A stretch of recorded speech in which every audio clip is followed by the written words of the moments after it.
this is about the treatment-resistant depression by Dr. M. Suresh Kumar, who is adjunct professor of psychiatry in Sri Ramachandra Institute of Higher Education and Research. He is also director of SciMed Hospitals in Chennai. He doesn't really require any introduction as far as I am concerned. Of course, I am very close to him. But for the benefit of youngsters, you should know that he is a globetrotter. He had been virtually to every corner of the globe, spreading the message of drug abuse, how to handle this big menace in the society. He is a Humphrey Fellow in Substance Abuse, Johns Hopkins University in USA. He had got extensive involvement in the field of mental health and substance abuse as a service provider, as a teacher, as a trainer, as a researcher, and an international consultant. Actually, he is a consultant to many of the developing and developed countries also. He is working with various international institutions on this particular topic and also with UN organizations, including UN-AIDS. So he is also into the HIV field because, as you know, some of the HIV patients could be because of injection, they're injection users. Then he has assisted rather substance use disorder prevention, as I said, in many countries, including our neighborhood, Afghanistan, Bangladesh, Bhutan, Iran, Kazakhstan, Laos, Malaysia, Maldives, Mauritius, Myanmar, Nepal, Sri Lanka, Thailand. You name any country in Southeast Asia, probably he had been a consultant to them. He had published many articles, more than 60, in international and peer-reviewed journals.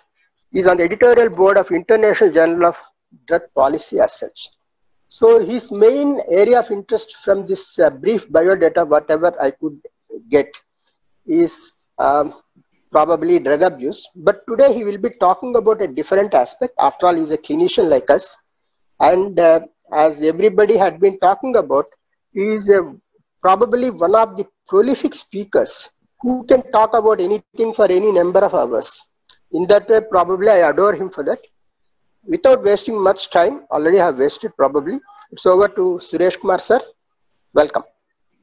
Thank you. Thank you very much, sir. I hope I'm audible. Yes, sir. Yes, sir. Okay.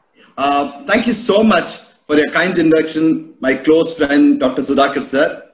At the outset, I want to thank Dr. Ramakrishnan and Dr. Arvind in particular for inviting me to the CME. I'm pretty excited to be in the company of Dr. Raman. So first time I'm listening to him, and I think it was a brilliant presentation for a young professor. I went into the details of it, very complex topic, but I think he really had a very lucid presentation. Thank you, Raman, for highlighting on some of the most complex issues. So my job for the 30 minutes would be to talk about the management of treatment-resistant depression. My outline would be, I'll first talk about the challenges in the management of depression, which Dr. Sudhakar very clearly outlined. And I'll talk about what is treatment resistance and the characteristics of it. Then I'll talk about the pharmacological options we have in managing TRD. Then I'll go to the somatic therapies, which are becoming more and more relevant in TRD management. And I think I will rush through the biomarkers because this is going to change the way we understand depression and management of TRD before concluding. So that'll be my outline. First, I'll talk about the challenges. I think we need to understand major depressive disorder is indeed primarily a brain disorder. So all of us need to be very clear about the neural substrates that underlie the affective processes in the brain. And these are very important, both cortical and subcortical structures. The cortical structures, some of which Dr. Raman alluded to, the prefrontal cortex, the cingulate gyrus, the subgenual cingulate, the fornix, are all very important. And then in the subcortical area, we have the amygdala, hippocampus, nucleus accumbens in the ventral striatal area is very important. And the junction box between the cortex and the subcortex, the thalamus, is also critically important. So these are all the various structures everyone must be familiar with in order to understand major depressive disorder. And this is a wonderful article in Lancet 2012. I always quote this article whenever I present on depression, because it's not been superseded later on. If you want to understand the neurobiological substrates that are relevant to MDD, there are certain areas we need to concentrate. Let's look at the cortical structures. The ventral and dorsal lateral prefrontal cortex, the dorsolateral prefrontal cortex, which is very relevant for treatments, and the ventrolateral prefrontal cortex, these two areas are critically important for voluntarily regulating our emotions. We can regulate our own emotions voluntarily only because of these neural substrates. And then there are certain medial structures in the cortex, which are like medial prefrontal cortex, anterior cingulate cortex, orbitofrontal cortex. These medial structures in the brain are responsible for automatic regulation of emotions. You get up in the morning, you feel low. You get up in the morning, you feel cheerful. That kind of a regulation is controlled by that neural substrates. And there is another important process in the emotion, which is the emotion and reward processing. That is actually by the subcortical structures, primarily the amygdala, which is the emotional seat, and the adjoining areas in the ventral striatum, particularly the nucleus accumbens and hippocampus. So you need to understand the neural systems that are relevant for voluntary regulation, automatic regulation, and the subcortical structures, which are involved in the emotional processing.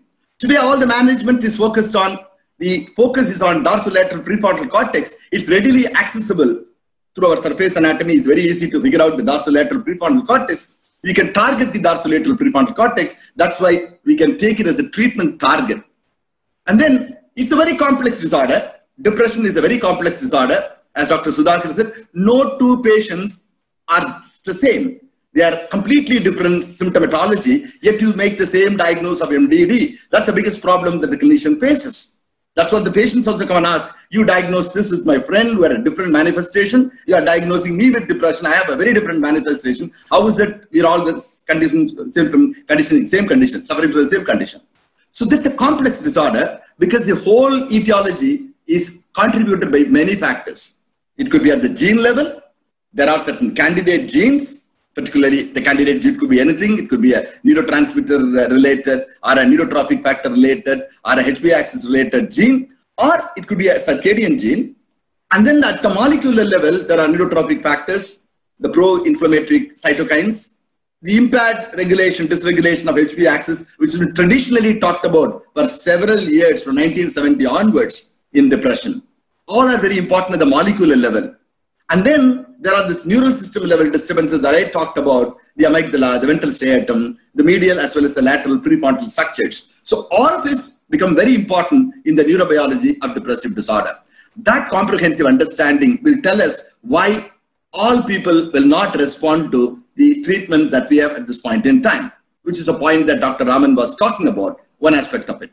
Now let's talk about what is treatment resistance. How do we understand treatment resistance? Now, if you have an individual with depression, and if you start providing treatment to him, and he's supposed to respond to the treatment that is provided with. So there is a response. But the response may not be complete. Still, there could be subsyndromal symptoms. And then what we are really wanting to achieve is remission. If you do not achieve remission, the individual is not going to progress to recovery, which is what we are all looking at. If you do not take this individual through remission, he will probably relapse, he will not recover, and even if he recovers, there will be many recurrences. So for a clinician, achieving remission for a person in front of him is a key important clinical decision that you need to make. So you provide treatment. Let's say you provide an antidepressant, you provide an SSRI. You are looking for a reduction of depressive symptom. Most importantly, with a scale, because I think objective measures need to be introduced in psychiatry.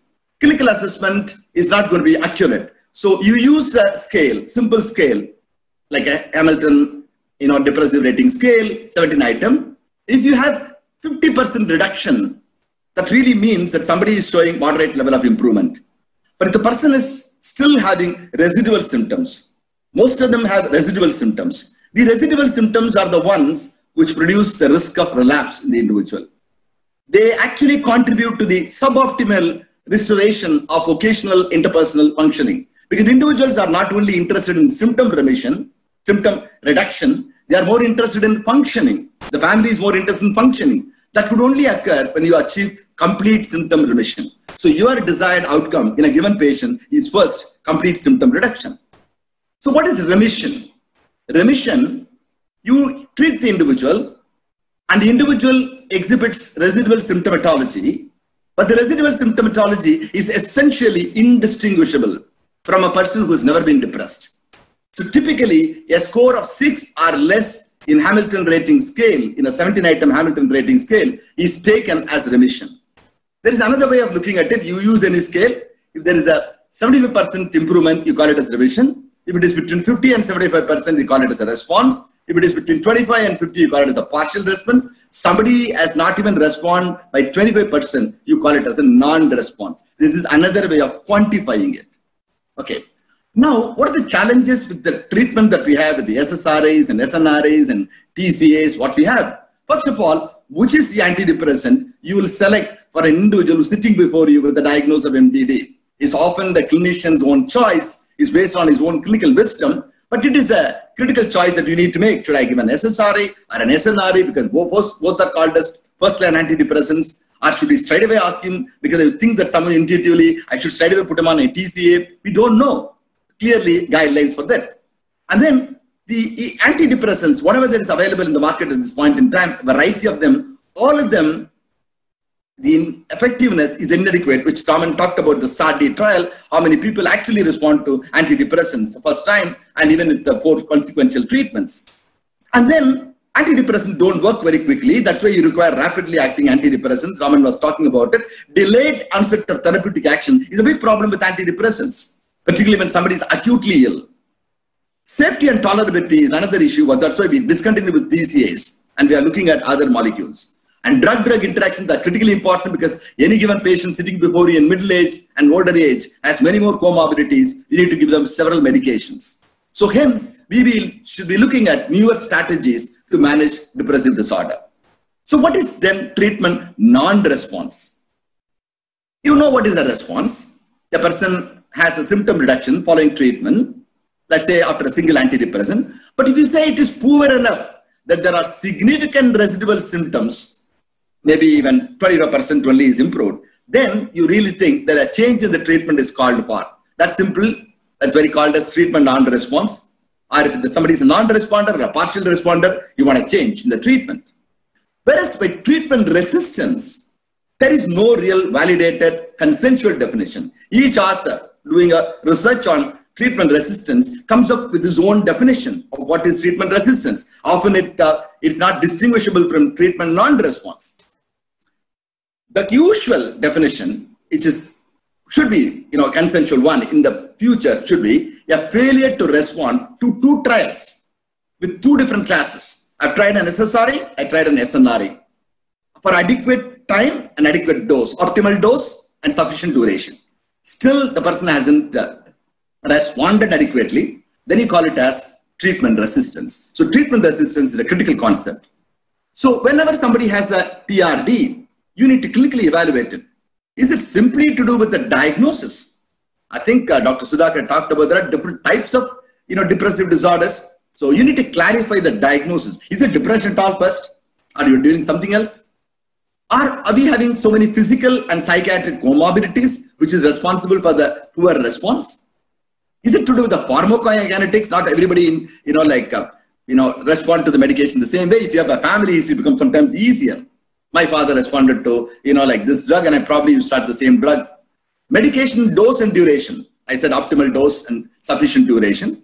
Adherence to treatment is a most important one. I think a lot of people do not respond mainly because of treatment adherence. We should also look at that important factor. And I think, as Dr. Sudhakar said, the different types of depression, the melancholic, the psychotic, the atypical, the seasonal depressions, they all require different modalities of treatment. The conventional treatments may not work for them. Also, the biggest challenge is when the first time somebody is presenting with depression, you need to ascertain whether they are dealing with MDD or a bipolar depression, which is the biggest clinical challenge for us. Maybe later on you can make a diagnosis, not the first time sometimes. There are clues, there are bipolar questionnaires available, you can easily pick up, but not so easy also sometimes. Now, I'll be talking later on about some of the biological factors which can point out and say even before, like the biomarkers if you have, the biomarkers can actually lead you and tell you how can you identify TRD pretty much early on. So you'll be warned off. You can educate the parents and the people and the family and tell them this is going to be a difficult case for us. The treatment resistance, you can actually predict it. Okay. Now, let's come to the management part of it. Now, talking about TRD, we talked about the challenges mainly because it's a complex problem, it's a brain disorder, but not just a brain disorder, which is but influenced by many complex etiologies coming together in an integrated way to come to this diagnosis. And we understood about treatment resistance and the challenges to it. Now come to the pharmacological management of TRD. There are 4 important strategies one must be thinking about in managing pharmacologically. One is simply optimizing the medication dose. That was a wise clinician will do. If somebody comes to him and say he's not responded to treatment earlier, the wise clinician will look at and say, what is the drug? Has he got some adequate dose? Has he been given sufficient duration to declare that he's treatment resistant? That's simple. The second one is to go for a switch because he's not responding or he's only partially responding. And then the typical thing all of us do as clinicians is to combine different classes of antidepressants. Intuitively, we combine an SSRI with an SNRI with another drug which is not a SSRI, not an SNRI. Augmentation therapy or adjunctive therapy with non-antidepressants, typically with lithium or T3 or antipsychotics to increase efficacy. There are 4 strategies. Let's talk about everything. Optimization is very simple. We'll not talk about it. Switching. Where do you do actually switching? We did recently a study in our hospital to look at how many people require a switch. Will surprise. If you have a patient before you, you start him on an antidepressant, within about a fortnight to a month, he has not responded even 20% in a scale. That's almost an accurate predictor that he's going to be a non-responder and perhaps a treatment-resistant individual.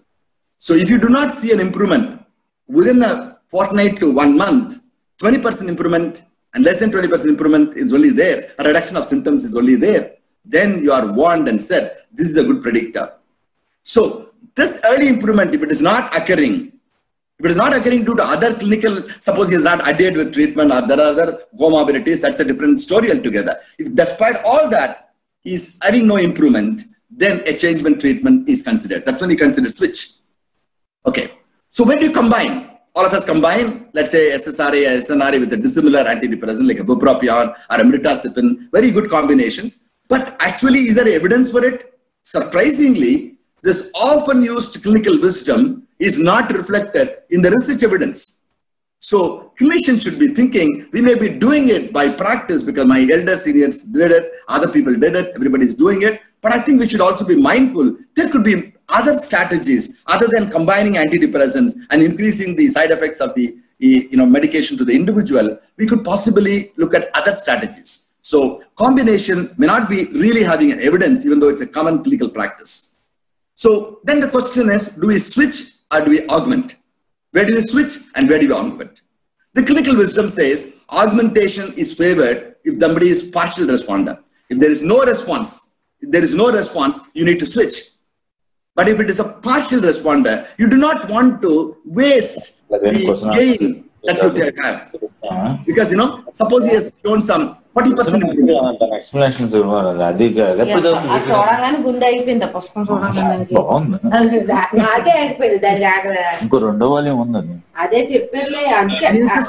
the mic of people. I request host to my, thank you so much. Okay, now how do we switch? How do you augment? Augmentation is favored for partial responders. Because if somebody has been given an SNRI and SSRI, and they showed about 30 to 40% improvement, not good enough, there you do not want to lose the initial response. So you want to maintain that. Then you perhaps would be better off augmenting rather than switching. Okay, and then if the drug is not at all tolerable, even if the dose symptom reduction is more than 20%, even if it's a partial responder. But if the drug is not at all tolerable, you develop very severe side effects with this medication, if it is poorly tolerated, then you can do a switching. So you need to decide where you have to switch, where you have to augment. So evidence of initial response, as I said, can even be observed. You don't have to even wait. Now clinical wisdom says 2 to 4 weeks, but I think research is now proving you don't have to wait for 2 to 4 weeks. Even in 1 to 2 weeks, you can actually see an initial response. If somebody is not responding within a fortnight, you are free to switch to other drug. Don't waste time, because otherwise you'll be losing a lot of time with the patients, particularly in acutely ill patients. What are the drugs that you augment with? Typically, the first line drugs that we augment with are atypical antipsychotics, lithium for a long period of time. I think clinicians have been using lithium as an adjunctive to augment, and thyroid hormone, not T4, T3. Triiodothyronine is what is really to be added. So T3, if you can add T3, not T4, thyroxine, T3 if it's added, triiodothyronine is added, that is what is actually useful in augmentation for depressive disorder. And in the second line, some of this, like Celecox, which is a COX-P inhibitor, which is probably pointing out to the glutamate pathology that Raman was alluding to, L-methyl folate, modafinil, benzodiazepines, SAMI, all these are probably second line drugs that could be used in augmentation. And then there is probably not much evidence, but it is actually tried in a lot of work and research and even clinically, folates, omega-3 fatty acids, buspirone, lamotrigine, so many drugs have been tried, pramipexole, for example, all these have been combined as, mixed evidence or no evidence for this. Okay, in terms of antipsychotics, you'll find that the greatest efficacy is found for atypical antipsychotics, notably small dose quetiapine, small dose aripiprazole, and olanzapine small dose within about 5 milligram. These are the 3 atypical antipsychotics which are found to be very favorable. I think clinicians use it very well. Small dose of quetiapine, olanzapine, small dose of aripiprazole are the drugs that are used as an adjunctive agent for augmenting. And I'm just going to touch upon and say other novel therapeutics which are called as rapidly acting antidepressants, RAATs, are very important. He talked about ketamine. Ketamine is extremely important. We all started to use it clinically, even though direct approval has not come from the Indian regulatory agency. Number of clinicians are using it. It's quite effective in suicidality, because even now we have an inpatient in the hospital, a young girl who admitted to the hospital mainly because of suicidality. Couple of ECTs, would have helped her, but we can't give it because the parents don't want ECT. Obviously, ECT has a very bad press in the minds of people, unfortunately. Ketamine is acceptable to them. These are doctor parents who easily said ketamine is acceptable. Immediately, you can have its anti-suicidal effect on the individual. And that's very important. But we don't know head-to-head comparison between ECT and ketamine with regard to, suicidality. Ketamine is suggested in TRD, and it is a fundamental, treatment at the moment available for dealing with individuals with TRD. S-ketamine, as Dr. Raman said, is approved last year, and it is a nasal spray, and it's going to become very, very popular. If India gets it, I think all of us will comfortably be using S-ketamine. Other novel therapeutics, as he said, psychedelics are the ones which are all becoming very popular. You must have read about it in all the press, about the psilocybin and the effect of psilocybin. And in TRD, there is a feasibility study which has been carried out in a small number of people with treatment-resistant depression. Here, they're given 2 doses. Initial dose to assess whether the person can tolerate. He doesn't go through more than 6 hours of psychedelic effects. If somebody is going to go through more than 6 hours of psychedelic effect, you'll throw him into psychosis if you increase the dose second time. So these are not good candidates for that. If somebody can tolerate it, the assessment of safety is good in the first dose. Then you give a subsequent dose 1 week later, and then 25 milligrams of psilocybin, which is quite a steep dose. And invariably, people will go through up to about 6 hours of psychedelic experience. But then there is a demonstrated response, even up to 58%, even up to 3 months. So that's a good one. 1 single dose. 2 doses actually. 1 therapeutic, 1 is a test of assessment dose. If you do that, that could be really game-changing treatment for a lot of people. This could become very popular, even though controversial at this point in time, psilocybin. And as Dr. Raman said, I think there are very much useful role for because anti-inflammatories, because after all, inflammation is very closely linked to glutamate, metabolism. And the people who would benefit with anti-inflammatory, not everybody. You should be really looking at inflammatory markets. More and more, we should become like a physician or an oncologist in dealing with our depressive individuals. You run inflammatory markets. If you find elevated inflammatory markets, and I think those are the people who would do very well with anti-inflammatory agents. And then the typical ones are COX-2 inhibitors, tumor necrosis factor antagonists, which is Inflamax, which is given as intravenous infusion, and the neurosteroid, which is brexanolone. Brexanolone now has been approved for postpartum depression. A lot of women with postpartum depression, at least 5% of people with postpartum depression going to TRD. That's the latest research we have on postpartum depression.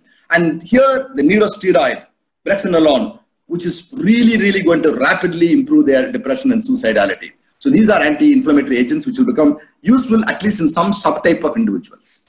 Okay. And then there are other novel therapeutics which act on the other systems. We have drugs like buprenorphine, my favorite drug in maintenance treatment. And these drugs are very, very useful. Buprenorphine is very useful in opioid modulation. And scopolamine injection, intravenous injection of scopolamine, can have a very dramatic effect in some subgroup of individuals. It's a cholinergic modulator. A single dose of scopolamine IV can also have a very dramatic effect on depressive disorder. There is a newly developed GABA modulator, which is called Sage 217, which is in 2020. This is a positive allosteric GABA receptor modulator that could become useful later on because the response rates seem to be very, very favorable. So there are some novel therapeutics which can be called as rapidly acting antidepressants. Because we are really looking at rapidly acting antidepressants, we don't want to wait for a lag period of 2 to 4 weeks before a person responds because it's an acute condition. So I'm done with pharmacology. Simple steps to switch to augmentation with atypical antipsychotics, to considering some novel therapeutics. Ketamine, for example, is easily available. And in the future, some of the drugs like anti-inflammatory and other modulators will become important. We need to also look at somatic therapies in TRD. The well-known, well-established, most researched, evidence-based treatment for TRD is ECT. Clearly, it's gold standard and a clear winner. I don't even know why we have debate on why we should not be considering ECT. After so many years of experience with ECT, it's just a public mindset. It is the way we advocated for ECT. Unfortunately, the movie and the press have not been very kind to us. The depiction of it has been really the reason. And of course, recently the law is also not been very kind in putting such kind of words which makes people very threatened by that. So ECT is widely available. We started this Wiser program with Dr. Ganga talking about ECT, and it was a marvelous talk. So we all learned from him and his wisdom that ECT is still the best treatment option available. It's very rapid in severe TRD also. Only thing is the cognitive adverse effects, but we all know as clinicians we can manage the cognitive adverse. One of our postgraduates in Ramachandra did work on cognitive side effects of ECT, and the proof of the thing was it's not a big deal. I think it can be easily managed. Or if you really follow up, it's a good work study because it was followed up for a long period of time. A lot of people did not have cognitive side effects in the long run. It's a good news. So the meta-analysis of the ECT plus antidepressants with the antidepressants alone clearly shows ECT plus antidepressants in the meta-analysis is a clearly successful option than antidepressants alone. Or even if you give ECT alone without antidepressants, some people you can't give antidepressants, older people who can't tolerate antidepressants because of drug-drug interactions. Only ECT is option. Give ECT. Or a person who's pregnant sometimes, you give ECT. And then that I think is a great option. I really think, it can have fantastic improvement because, if you look at the efficacy, it's great for ECT compared to antidepressants. There are novel brain stimulation techniques that are becoming increasingly available, increasingly being used. I think all of us are using it. We have been using TDCS, quite extensively. Bangalore Vimansh is quite experienced. Dr. Ganesh Venkatesupram guidance helped us to develop this TDCS in our hospital. It's a non-invasive technique. It does not do the cortical depolarization. What it does is to modulate the cortical excitatory tone via very weak electrical current through 2 scalp electrodes. Very simple procedure. Some people even buy it in the home and do it at home. 5 sessions of TDCS applied to the left dorsolateral prefrontal cortex will emerge as the most important target area for all psychiatrists. If somebody does not know the surface anatomy, he's not going to get a pass in the postgraduate examination in the future. It's so very important to know where your left dorsolateral prefrontal cortex is. If you don't identify, you can't become a psychiatrist because that's the area you're going to target most of your therapeutic brain modulations. So 5 sessions of it has, compared to sham controlled studies, it's got an effect. Most important thing about TDCS is really well tolerated. Nobody complains about it. It has got no adverse side effects. I think it's a great therapy only because it's relatively innocuous. So people accept it readily. RTMS is becoming very popular. Recently, Institute of Mental Health in Chennai bought it. I'm so happy about it. NIMHANS came and trained them. So what is the evidence for it? 23 RCTs with sham control and 6 RTCs with a comparative electroconvulsive therapy have been done. It's a good thing. So we have randomized control trial results available. 23 with sham control and 6 with ECT. What do the trials tell? Trials clearly show there is a statistically significant improvement for with RTMS in TRD. So there is a clear evidence. There is a 10% absolute difference between RTMS and SLAM. What does it sham? It means if you don't provide a treatment and provide RTMS, 5 times bigger. The response rate is 5 times bigger. That's really, really good. So it's very safe both in pregnancy as in older people. And I think we should be considering for people who do not want to favor ECT for whatever reasons, I think you can prefer RTMS in the future. Number of centers in Tamil Nadu, I know about it. I'm sure it's happening in other states also.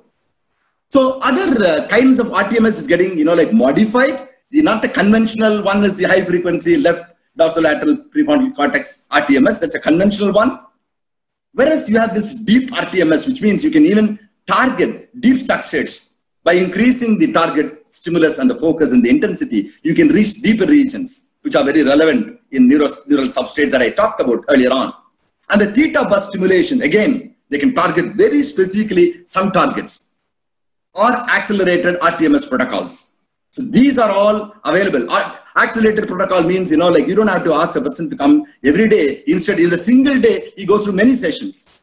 That really helps to get the neuroplasticity quickly in the individual. So changing the neuroplasticity in these individuals is vitally important. That could be achieved by the accelerated protocols where you give many sessions on the same day. Okay, the other options, little more invasive options, are the VNS and DBS. VNS is not good for acute illness. DBS is the one which is becoming popular. If anybody has seen a DBS, we have done it very commonly for Parkinson's syndrome. If you look at DBS, there is a pulse generator beneath the chest, and then I think there is an electrode inside, wherever you want to. So there are clear targets for depression at this point in time. The targets are based on our neural substrate that I talked about, and that one that easily neurosurgeons are currently familiar with. So you can target, for example, the nucleus accumbens. You can target subgenual cingulate. You can target infrothalamic peduncle. You can target even striatum.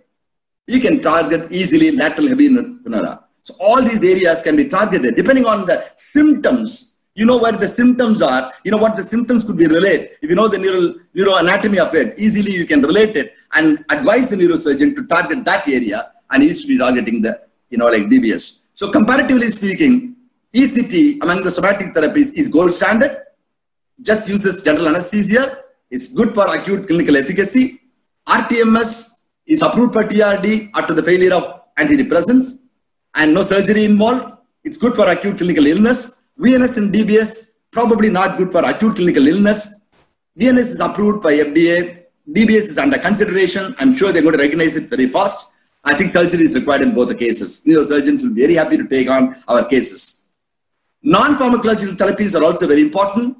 Not to forget psychotherapy. Psychotherapy is extremely important to boost the morale and optimism of individuals. Because if you do not boost the morale and optimism of people with TRD, really nothing is going to happen. Many of them are dysfunctional, and we need to address that.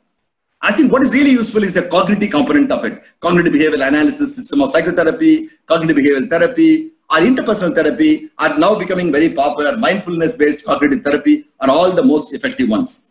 The bottom line is you always need to combine biological treatments with psychological treatment. Only then it works very well for the patients. And lastly, I will just touch quickly for 2 minutes about biomarkers. So the biomarkers are, simple biomarkers are CRP. If somebody has a CRP level very low, you better give him an SSRI. If the CRP is very high, if you're going to give him with an escitalopram, he's not going to respond. He's not an non-responder because it's not the medication choice is wrong. If the CRP levels is high, he requires a dual action antagonist. It's a very simple method. We also used it in our clinical setting. We find it extremely useful. What's the initial choice? It's just a simple CRP. CRP high, you start him on SNRI or a PCA straight away. And other markers, inflammation, tumor necrosis factor. If you find the tumor necrosis factor less, more predictive of TRD compared to healthy individuals.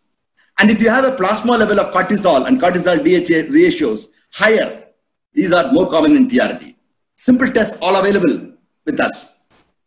BDNF, a particular combination of 5-HT1A and BDNF genotypes are associated with TRD. One of our postgraduates want to do work in it. I think it's extremely expensive, so she discontinued the study.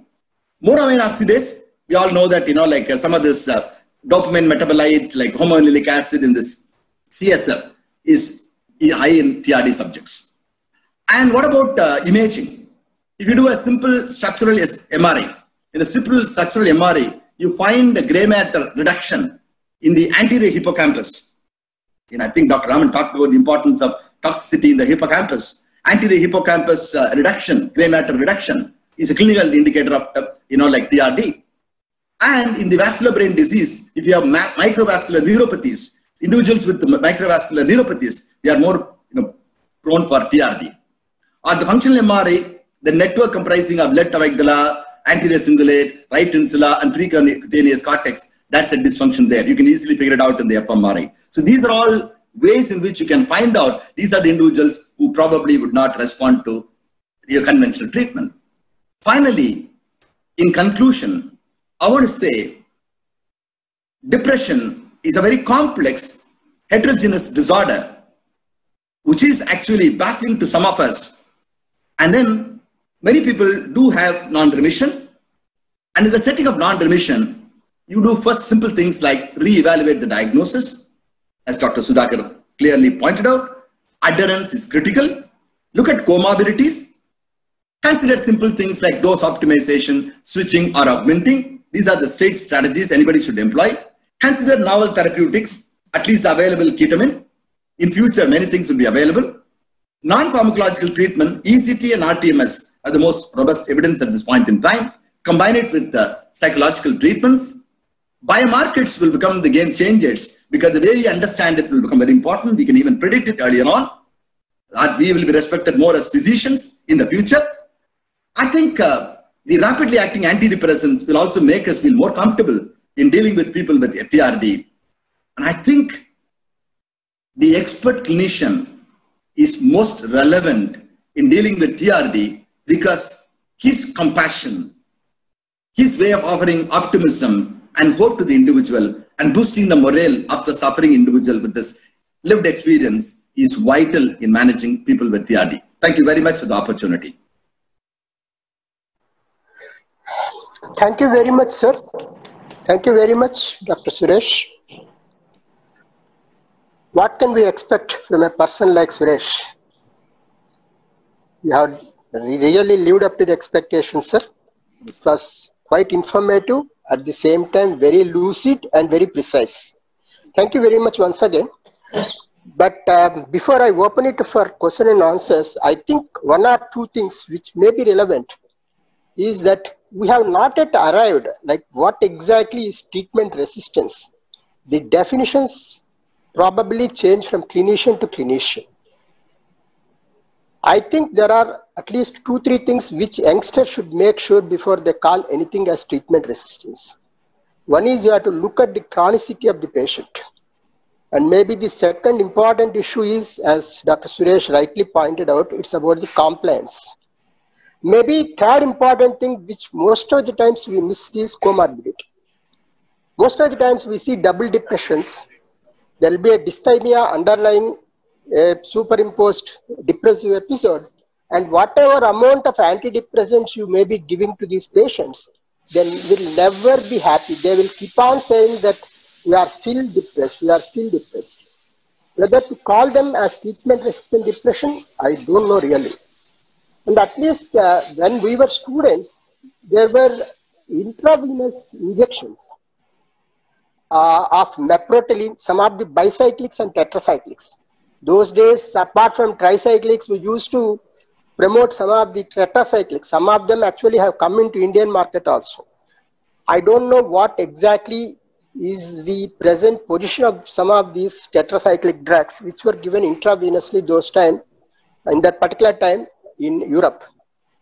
Probably Dr. Suresh can respond on that. The other question which I want to clarify from him is, as I said about TNFT. tianeptine still they say that probably it works through glutamate metabolism. I'm not very sure what is the mechanism of action. Maybe with these few things in my mind, I will open it up for the question and answers. So thank you. If I can quickly respond to the two issues that you talked about. One is the intravenous injections. I'm not too sure whether they are used anywhere at this point in time. For whatever reasons they've been discontinued with, we don't hear of them at all. And even, I think I remember, intravenous clomipramine is also available at one point in time where, people were getting the injection anafranil, and all of them have been discontinued. So I think the antidepressant by needle has gone away for whatever reason. I think now the only thing that we give by needle is ketamine now. So I'm happy that at least this, that also is becoming intranasal now. Yes, sir. So, but with regard to tianeptine, a lot of us use this molecule popularly called in India as Tablan, and then we have used it. And then, it's typically very different from the typical SSRIs. In fact, it has got almost an opposite action.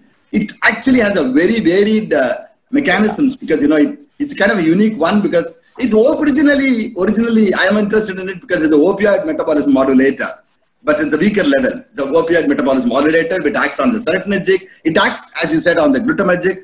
We really don't know how it works. And then the company will always come and convince us, and then we never, because of the expense, because of the cost issue, we never bought it. We never got to the, a lot of people. But I think the few cases that we have given, I found it interesting. Maybe Raman should highlight whether, how dianeptine, is it the glutamate? And you read the literature, it talks about everything. It talks about serotonergic, it talks about the, GABAergic, it's also glutamatergic. Every modulator is invoked in that, including opioid metabolism. I don't know what is primarily acting. I don't even think the manufacturers know anything about it, excepting that they have a clinical trial data showing that it's beneficial. But unfortunately, the market for it is really very poor only because of cost. I know. And also, it's very difficult to give. It's like 12.5, 3 days and then increase to 25 milligram. I think people have to sell a lot of money. It's not even a dose that can be given once a day. Dr. Shanti wants to say something. Yeah, I think we can go to the questions. And are there any questions? Okay, then. I think we will start with a question from Dr. Sridhar from Salem. He is asking you about vortioxetine indications in treatment-resistant depression. Vortioxetine. So, it's another very expensive molecule. It is a multimodal antidepressant. It's actually targeting serotonin, but it is multimodal because there are so many mechanisms that are involved in vortioxetine.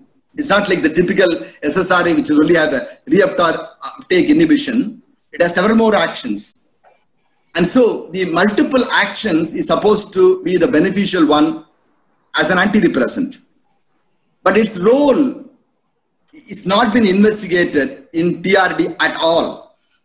Vortioxetine has been evaluated for its efficacy in depressive disorder. The manufacturer, Lundbeck, has largely focused it on the cognitive aspect of the drug in being little pro-cognitive rather than any other stuff, because they can't market it on any other parameter because it doesn't offer greater efficacy than the conventional antidepressants. So the only way they are marketing it by saying it is not impacting on the cognitive effects like the way other antidepressants do, because it's got the actions which are in favor of a cognitive. So they got in the trial, they've included very sophisticated mechanisms for assessing cognition. And they have proved that the cognition has indeed shown improvement through the instrument, through the patient versions. And it's a very sophisticated the way they've incorporated in the trial itself. That's the biggest advantage I've seen in the trial. In the trial, it's a huge trial involving several countries. In the trial, they made the cognitive assessment, computerized cognitive assessments as part of the trial, in which have shown that there is a cognitive, they're not saying it's a cognitive improvement, the cognition is not being impaired. Because cognition is the greatest predictor of functioning. They argue that this drug will be very useful in making individuals functional and recover faster. And so they are actually marketing it for older individuals, because the side effect profile of the drug is least compared to other antidepressants, theoretically speaking. In the real world, some people develop extreme nausea I've given it to some people who cannot tolerate even a 5 milligram. The kind of a nausea I've not seen with any other antidepressants. So you tolerate it, you are fine. If you don't tolerate, you have a nausea, which is a very common complaint. Probably only complaint that we need to have. So we need more data to say about drug-drug interactions and other things, how safer it is. It is not a clean drug like escitalopram when it comes to drug-drug interaction or even a desvenlafaxine. But then we are saying at the moment they are clinically irrelevant. We have to only tell over a period of time. But question, morphioxetine, is it useful in treatment-resistant depression? No, we do not have evidence at this point in time. It's also very expensive drug. You need to pay a lot of money. If somebody has to pay it on month basis, and if somebody is rich, they cannot afford. Not in COVID times. You will develop depression again. The depression will never go.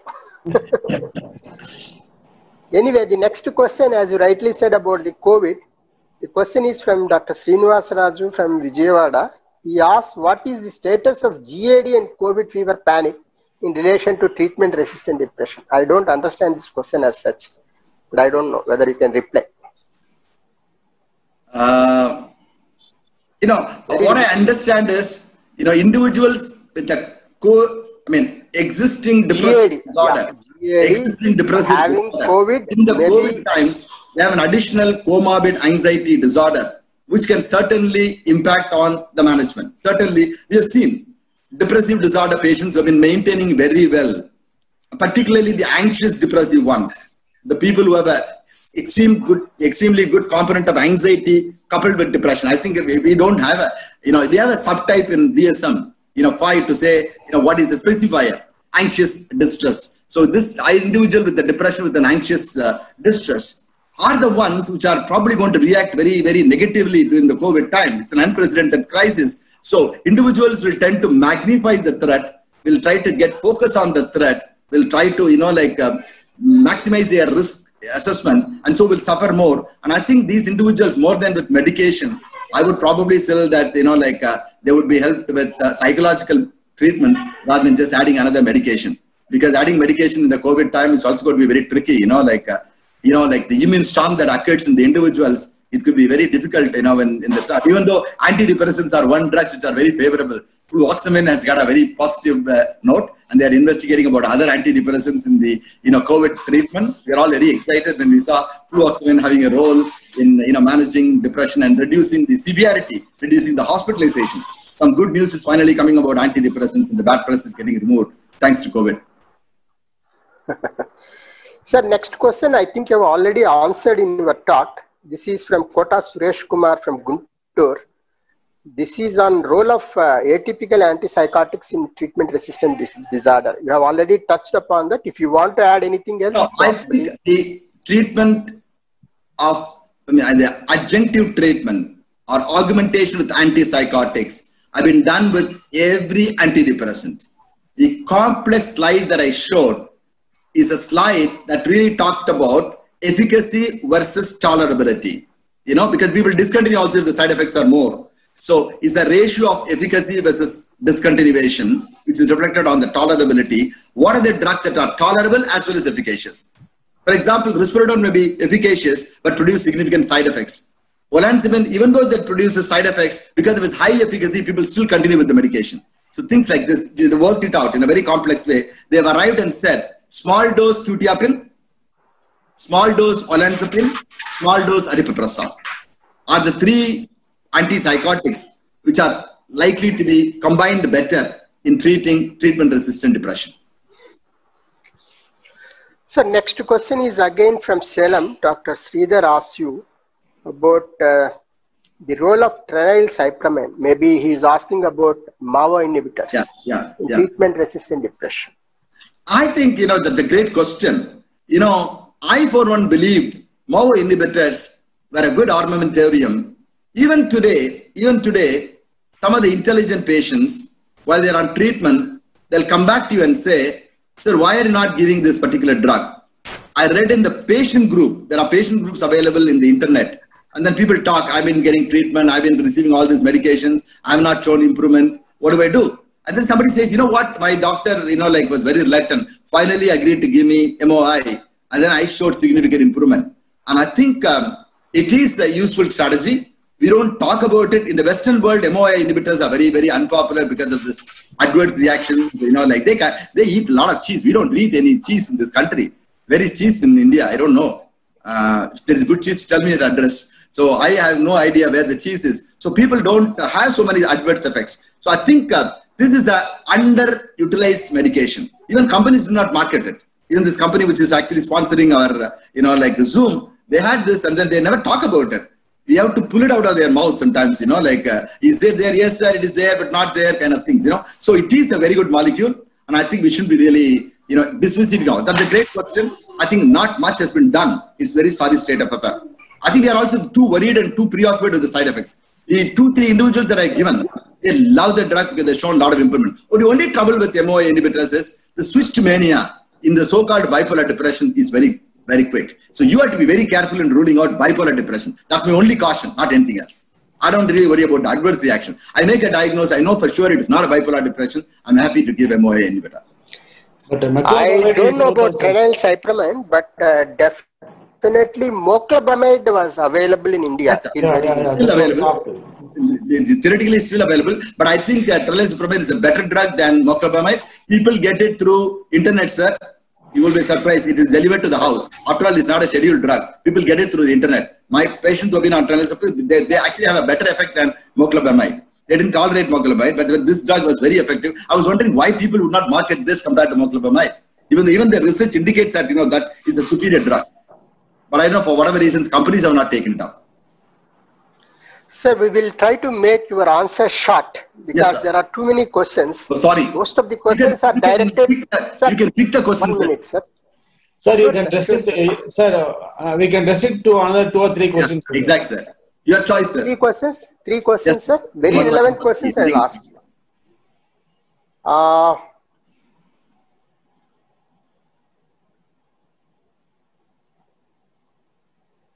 Do you advise using 3 antidepressants with different mechanisms in treatment-resistant depression? That's what you had been talking about. Yes, sir. No evidence. No evidence. Practice, very common. No evidence. Then the question. Thank you very much, Dr. Raman. I think I will restrict to 2 interesting questions because other things are routine. One question is from Dr. Namrata Charles from Udupi. She asked whether there is anything in the classification called as treatment resistant.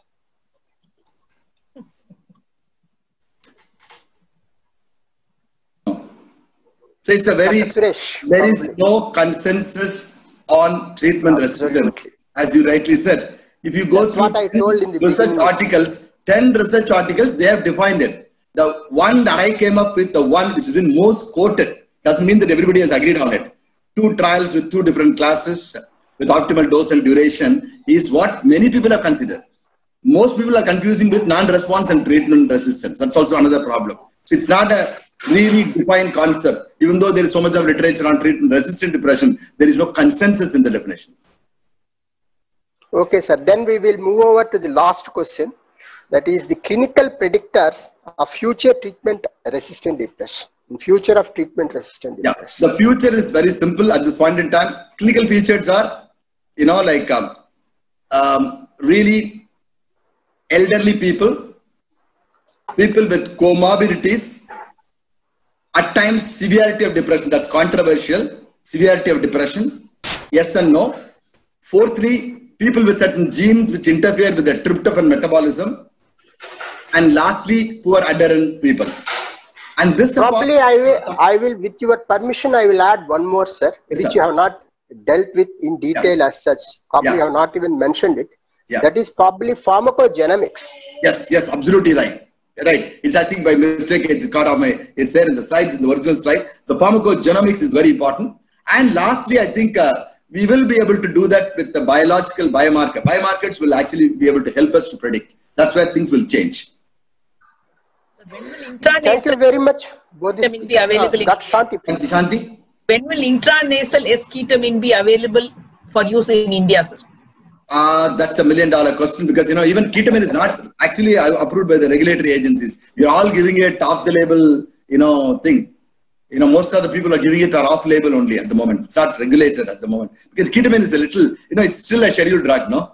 So I think procuring and stocking, all this is a problem. You can't. NASA international, nasal spray will make the thing different. But I think with the patency period will take a lot more years for it to become available in India.